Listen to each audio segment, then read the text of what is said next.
Hey petit Surimi, j'espère que tu vas bien. Aujourd'hui on se retrouve pour un deuxième point lecture.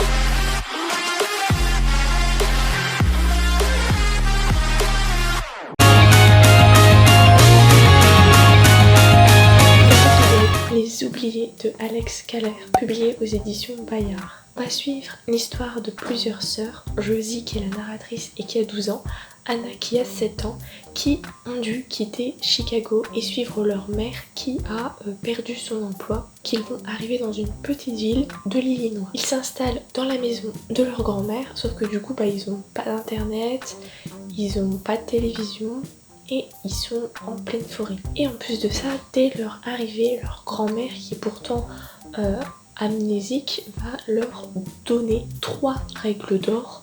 Ne jamais traverser les bois, ne jamais laisser entrer une poupée dans la maison, ne jamais ouvrir les fenêtres après le coucher du soleil. Encore plus glauque que moi la grand-mère. Cela surprend les sœurs. Au final, elles n'en font pas trop cas, puisque notamment pour l'aînée, il y a une préoccupation un peu plus importante, à savoir son entrée au collège. Nouvel endroit, c'est vrai que le collège c'est pas le primaire, bref, elle a plein d'appréhensions, elle connaît personne, et en plus de ça, personne ne semble l'accepter. Heureusement, elle va rencontrer une fille de son âge qui s'appelle Vanessa et qui veut être son amie. Cependant, chaque soir, Josie et sa sœur Anna font des rêves bizarres, très inquiétants, et Vanessa se trouve être une personne qui cache un secret spécifique. Honnêtement, quand je l'ai lu, eh bien au début j'ai eu du mal à rentrer dedans, mais au final, plus on avançait, plus j'étais happée. Le suspense était bien entretenu. Évidemment, je pense que la lecture s'adresse plus à des personnes qui sont au collège, genre des jeunes ados. J'ai aimé notamment le climat constant d'insécurité tout au long de ma lecture, surtout que ma curiosité avait été piquée par les 3 fameuses règles d'or de la grand-mère et le secret de Vanessa. Le danger est omniprésent et donc on avait une certaine tension. Mais du coup, j'ai été un petit peu déçue par la fin, dans le sens que je la trouvais un peu plus expédiée et qu'elle aurait pu, que l'auteur aurait pu prendre un peu plus son temps. Le scénario était en résumé très efficace et la lecture était assez rapide et s'adresse vraiment à beaucoup de monde.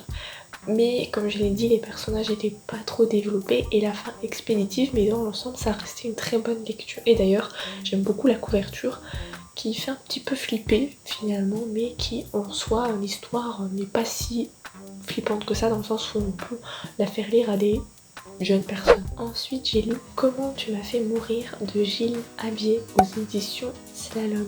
Oyez, fan de Death Note, j'ai pensé à vous. Cette lecture est faite pour toi. On suit Félix, un jeune garçon qui se fait harceler tous les jours. Et pour en finir une bonne fois pour toutes, il prend son carnet et il écrit une histoire où il se déverse, où il s'imagine tuer toutes les personnes qui lui ont fait du mal et les professeurs aussi qui n'ont pas réagi, qui ne l'ont pas aidé alors qu'ils voyaient bien qu'il se faisait harceler. Et d'ailleurs, chacun a une mort assez gore, assez glauque. Je trouve que pour son âge, il a beaucoup d'imagination. Chacun a un traitement spécial à la hauteur de la douleur qu'il a infligé au protagoniste principal. Et les morts sont aussi glauques que dans Hanover.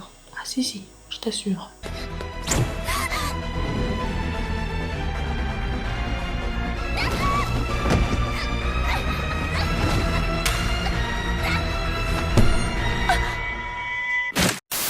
En somme, c'est un bon exutoire pour Félix, sauf que le lendemain date d'un départ en voyage à Londres avec sa classe. Il se rend compte que l'histoire qu'il a écrite dans son carnet est en train de devenir réalité. Et donc il décide de prendre part au voyage à Londres pour voir en fait si effectivement l'histoire va se répéter et comment faire peut-être pour éviter un carnage. J'ai trouvé que ce bouquin avait une ambiance très spéciale qui est aussi entre l'humour et la cruauté. Si c'est possible. Et à partir du moment où on a la réalité qui commence à se mêler à la fiction, ou plutôt l'inverse, c'est-à-dire que la fiction commence à devenir réelle, bah, j'ai vraiment pas pu m'arrêter dans ma lecture, je l'ai dévoré comme jamais, enfin j'étais trop hypée. Et évidemment je tiens à préciser que c'est une lecture quand même pour les 12 à 15 ans. En fait je me contredis, je dis que je veux lire des mangas plus matures, mais après je lis des bouquins adressés aux ados. Ouais, écoutez. J'ai eu un coup de cœur tout particulier pour le personnage de Félix qui est ultra intéressant et en plus je ne crois pas, en tout cas dans les romans, avoir lu des histoires où le héros avait un handicap. Après j'ai une légère déception parce qu'au final on ne saura jamais pourquoi ce qu'il a écrit se réalise, mais finalement est-ce que c'est pas mieux ainsi? Ensuite j'ai lu le premier tome des sœurs Mitford qui s'appelle L'assassin du train. Donc c'est à la fin de la Seconde Guerre mondiale à peu près, on a Louisa Cannon qui vit avec sa mère et qui l'aide dans son activité de blanchisseuse, sauf que du coup, après le décès du père de famille, la vie est dure et qu'en plus de ça, son oncle, donc le frère de son père, va vivre aux frais de sa mère et d'elle-même. Et donc du coup, elle en a marre et elle va réagir surtout le jour où son oncle va lui demander de payer une dette en se prostituant. Elle dit j'en ai marre, je me barre. Et comme Louisa elle aspire simplement à une vie simple, à une vie heureuse, et elle va tout faire pour décrocher un entretien d'embauche dans chez les nobles entre guillemets, chez les gens riches, et après avoir échappé plus ou moins à un enlèvement orchestré par son oncle, elle va rencontrer Guy Sullivan qui est un policier des chemins de fer et qui va d'ailleurs l'aider à elle a son entretien qu'elle va décrocher. Heureusement pour elle parce que je sais pas sinon ce qu'elle aurait fait avec un oncle Mac. Pendant ce temps, il y a une personne qui monte dans le train qui s'appelle Florence Nightingale et qui est retrouvée quelques heures plus tard morte et baignant dans son sang. Et évidemment, il y a des contestations par rapport au meurtre, etc. L'affaire, elle défraie la chronique et ça va attirer l'attention de Nancy Mitford, qui est la fille aînée de Lord Redesdale, qui est justement l'employeur de Louisa. Et donc elle va tenter de résoudre le mystère. Pour être tout à fait honnête, j'avoue que le titre était plus qu'aguicheur, que la couverture est tellement coloré et épuré. Le nom de l'auteur qui ne m'était pas inconnu. Seuls les vrais savent. Pendant tout le bouquin, on plonge au sein d'une enquête policière effrénée et bien ficelée, tout en ayant des éléments réels quant à notre histoire, puisque effectivement, l'affaire de ce meurtre a véritablement existé, ça s'est vraiment passé. Bon, dans la réalité, c'est une affaire qui a été classée, on n'a jamais vraiment retrouvé le meurtrier, mais dans le bouquin, l'auteur évidemment nous livre son idée à la fin qui a fait quoi, et j'avoue que c'est plutôt pertinent, enfin moi perso j'étais d'accord avec l'auteur. Et pour terminer, les sœurs Mitford ont vraiment existé.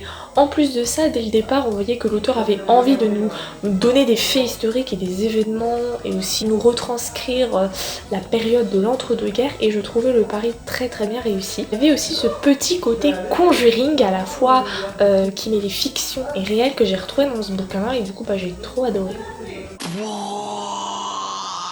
Et en toute bonne féministe que je suis, comment ne pas saluer le piquant des personnages principaux. J'ai notamment un gros coup de cœur pour Louisa. Louisa qui a eu les balls de s'enfuir et qui est très ambitieuse, courageuse, qui ose parfois dépasser les prérogatives de son rang. J'ai qu'un mot à dire, vivement le prochain tome. Ensuite évidemment j'ai lu Le Château de Hurle. Il s'agit du roman à l'origine du Ghibli qui est extrêmement populaire, Le Château ambulant, et qui accessoirement est mon Ghibli favori. Évidemment, comme je viens de le dire, il s'est inspiré du premier tome de la trilogie de Hurle. S'il y a des similitudes entre les deux œuvres, il y a aussi quelques différences. Ça, je comptais le détailler dans mon avis blog. On dirait que j'ai fait un bac-L alors que pas du tout. Le Château de Hurle a été écrit par Diana Wynne Jones. C'est une autrice de romans fantastiques et pour vous dire à quel point elle est douée, elle a été l'élève de Tolkien et elle a inspiré notamment, et pour ne citer qu'elle, J.K. Rowling, et c'est déjà énorme. Dans Le Château de Hurle,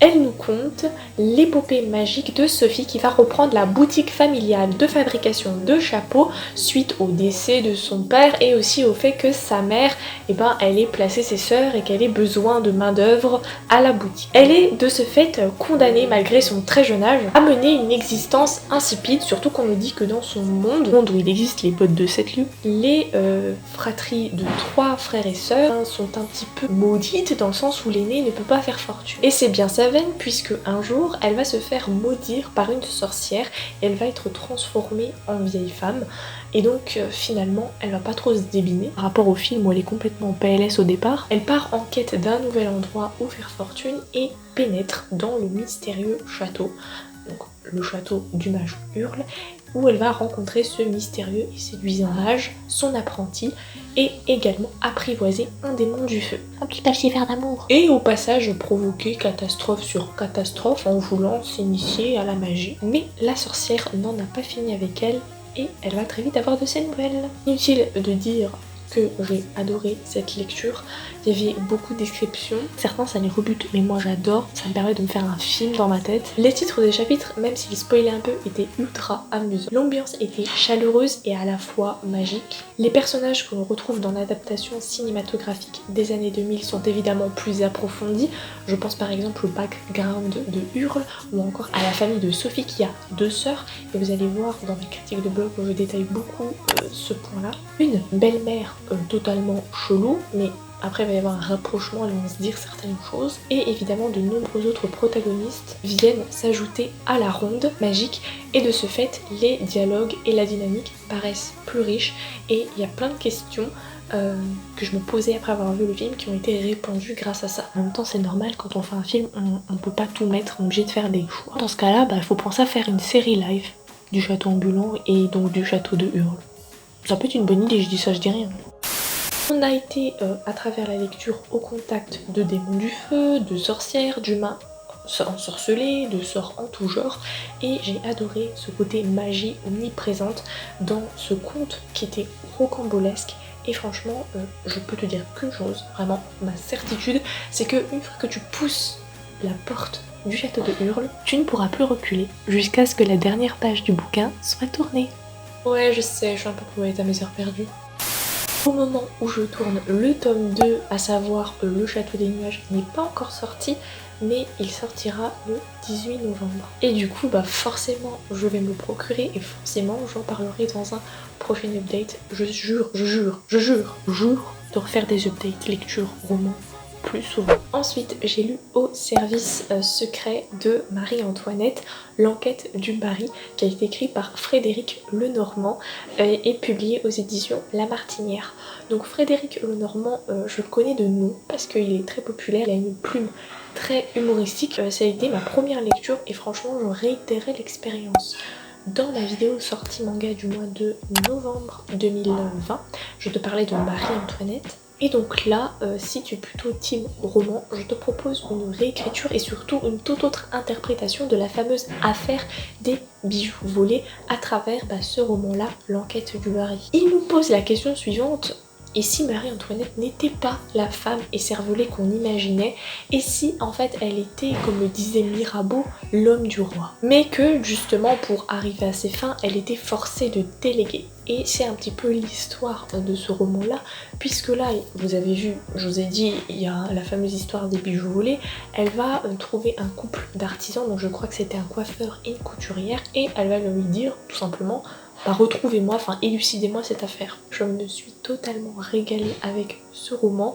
On était en fait dans une sorte de polar sans violence et même avec plusieurs scènes drôles. On avait un duo complètement hilarant. Par moments, il me faisait même penser à Ernest et Bianca. Et l'intrigue policière sur fond historique, c'est très bien tenu jusqu'à la dernière ligne. Bon, en même temps, quand on connaît ma passion pour les colombes du roi soleil et pour la rose écarlate, c'est facile de me conquérir de ce point de vue-là. Et quand en plus on a des allusions à l'actualité, je dis j'achète. Et le dernier bouquin que j'ai lu, c'est La fille qui jouait avec le feu de Sif Sigmarsdóttir, lié aux éditions Casterman. Anna quitte Londres contre son gré et débarque en Islande, certaine qu'elle va y mourir d'ennui.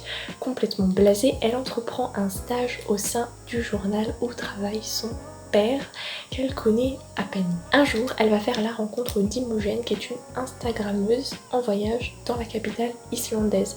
Malheureusement pour Imogen, elle va être empêtrée dans une affaire de meurtre puisque un de ces monstres du passé va ressurgir et mystérieusement mourir. Donc, tout accuse Imogen. Mais heureusement, Anna va lui donner un coup de main parce que pour elle, Imogen est innocente, il y a des choses qui collent pas dans l'affaire. Et quoi de mieux qu'une journaliste en herbe pour mener une enquête non officielle. Et donc voilà, je me répète tout le temps, mais je justifie, j'argumente, c'est le principal. J'ai adoré ma lecture, j'ai eu un gros coup de cœur, je la trouvais un petit peu dans l'air du temps parce que ça mixait habilement du suspense, enfin le suspense c'est un bon polar, avec notamment des thèmes qui parlent aux ados d'aujourd'hui, c'est-à-dire les réseaux sociaux, le féminisme, enfin, les revers de la célébrité, même le MeToo, hein, le hashtag MeToo. Donc je ne spoil pas plus. J'ai adoré les deux héroïnes. Franchement, je les aime autant l'une que l'autre. Elles ont une personnalité singulière. Comme l'a dit Raúl de la Riva à Ana Ribera dans la saison 3 de Velvet, épisode 3 évidemment, le jour et la nuit, ils se complètent sans déranger l'un et l'autre. Un peu comme dans le manga Dog End également, on a quand même deux protagonistes qui n'ont rien du tout en commun au départ et qui pourtant vont voir leur destin lié un petit peu malgré eux. Et donc on a Anna qui est une fille déterminée, une fille forte, qui va au bout de ses convictions, qui va nous entraîner dans une enquête dans sa vision en fait des événements. Et aussi on a le personnage d'Imogen donc qui de prime abord est pas trop attachante, mais quand on découvre son passé, ses secrets, le revers de sa vie sur les réseaux sociaux, elle reçoit de nombreuses attentions, de nombreux cadeaux, elle fait des partenaires, etc. Mais finalement, elle s'est laissée dévorer par les marques jusqu'au point d'oublier qui elle était réellement. Et troisième et dernier point très important pour moi, le cadre. L'Islande, c'était pour moi le décor propice pour une enquête de cette envergure et pour une enquête de polar tout court d'ailleurs. En plus j'adore l'Islande et en plus comme on entre tout doucement dans l'hiver, bah c'était une lecture qui faisait du bien. Cette vidéo est à présent terminée, j'espère qu'elle t'aura plu. Si c'est le cas, bah, n'hésite pas à mettre un petit pouce bleu et à la partager à deux de tes nakamas sur Sur ce, passe une bonne journée, passe une bonne soirée, ciao ciao.